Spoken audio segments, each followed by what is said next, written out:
मीरपुर नाम के शहर में तेजस अपनी पत्नी नीरू के साथ रहता था। पति पत्नी दोनों ही नौकरी करते थे। एक दिन तेजस गांव अपनी माँ के पास फोन करता है। हेलो, प्रणाम माँ। जीते रहो माँ, तुम दादी बनने वाली हो। अरे वाह, ठीक है बेटा, मैं कल ही आती हूँ। जब माँ जी शहर पहुंची तो बेटे बहू ने बहुत अच्छे से स्वागत किया। लीजिए माँ जी, चाय। अरे गर्मा गर्म पकोड़े ले आओ माँ के लिए। नीरू रसोई में गई और 2 मिनट में ही पकोड़े ले आई। जी ये लीजिए। बहू जादू से बनाए हैं क्या? अभी तो रसोई में गई थी। यम्मी। माँ जी, शीला रसोई में पकोड़े तल रही है, मैं बस लेकर आई। हे भगवान, मेरा धर्म भ्रष्ट कर दिया तूने। अब तो गंगा जल से शुद्धिकरण करना होगा। दूसरे दिन, माँ जी मैंने नाश्ता बना दिया है, ऑफिस जा रही हूँ। पर अभी तो घर का सारा काम पड़ा है। शीला आती ही होगी, झाड़ू पोछा बर्तन कपड़े वो सब कर लेगी। हमारे जमाने में घर का सारा काम हम ही करते थे। जी माँ जी, आप बहुत होशियार हैं, मैं घर ऑफिस दोनों नहीं संभाल पाती। तो जरूरत क्या है घर से बाहर जाकर चाकरी करने की? वैसे भी घर का काम खुद करने से घर में बरकत आती है, समझी? पर माँ जी। पर वर कुछ नहीं, इस महीने की पगार मिले फिर ऑफिस बंद है। हाँ। रात को नीरू तेजस से कहती है, सुनिए जी, माँ जी बोल रही थी कि मैं नौकरी छोड़ दूं। वैसे ठीक ही तो है, अभी तुम्हें आराम की जरूरत है।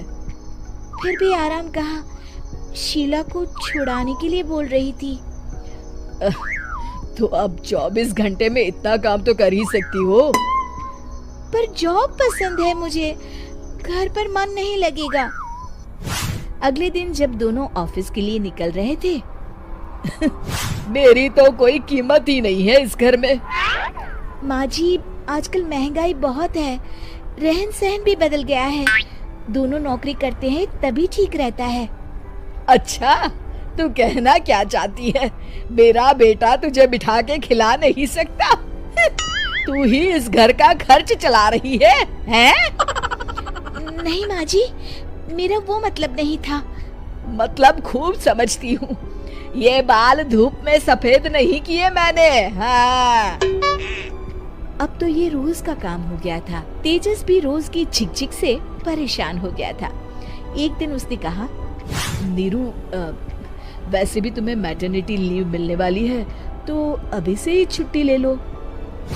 पर क्या, मेरी सैलरी अच्छी खासी है। आखिर नीरू ने रिजाइन कर दिया।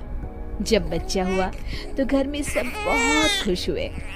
कुछ दिनों बाद तेजस फाइल देख रहा था। क्या हुआ तेजस, कुछ परेशान लग रहे हो?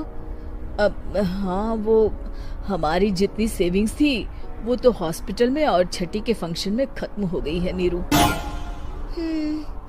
और अभी वैसे मंदी चल रही है तो मैं बोल रही थी कल मुन्ना को हेपेटाइटिस का टीका लगवाना है। नीरू, क्या पोस्टपोन नहीं कर सकते? नहीं जी, बिल्कुल नहीं। अब तेजस को समझ में आ रहा था कि उससे गलती हुई है। पैसों की कमी का असर घर के माहौल पर भी पड़ रहा था। अगले दिन, बेटा मेरा चश्मा और ये दवाइयाँ ले आना, पर्चा देते हुए माँ जी ने कहा। जी। तेजस, मुन्ना के लिए दूध का डिब्बा और डायपर भी ले आना, और ये किराने के सामान की लिस्ट है, इसे भी लाना है। तेजस गुस्से में लिस्ट मरोड़कर फेंकता है और चिल्लाता है, पैसे क्या पेड़ पर उगते हैं? ये ले आना, वो ले आना। अरे पर ये जरूरत का सामान ही है। वो गुस्से में बिना कुछ कहे ऑफिस चला गया। अरे अरे लंच तो ले जाइए। नीरू दौड़कर डिब्बा पकड़ाती है। एक दिन खाना खाने के बाद, नीरू, अब तो मुन्ना कुछ बड़ा हो गया, तो अब तुम वापस ज्वाइन कर लो ना जॉब। पर इस रिसेशन में जॉब मिलना बहुत मुश्किल है। ट्राई तो करो।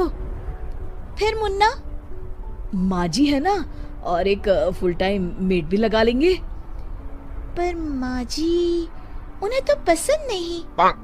तभी माँ जी वहाँ आ जाती है और प्यार से नीरू के सर पर हाथ फेरते हुए बोलती है, अब मेरी समझ में आ गया बहू, पहले के और अब के समय में अंतर है।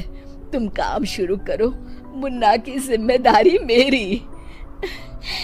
मेरी प्यारी माँ जी, ये कहकर नीरू उनके गले लग गई। शिक्षा, परिवर्तन संसार का नियम है, हमें भी समय के साथ चलना चाहिए।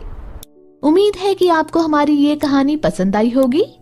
कृपया हमारे चैनल को सब्सक्राइब करें और सभी अपडेट्स के लिए बेल आइकन जरूर क्लिक करें। और हाँ, वीडियो लाइक और शेयर करना मत भूलिएगा। Bye bye.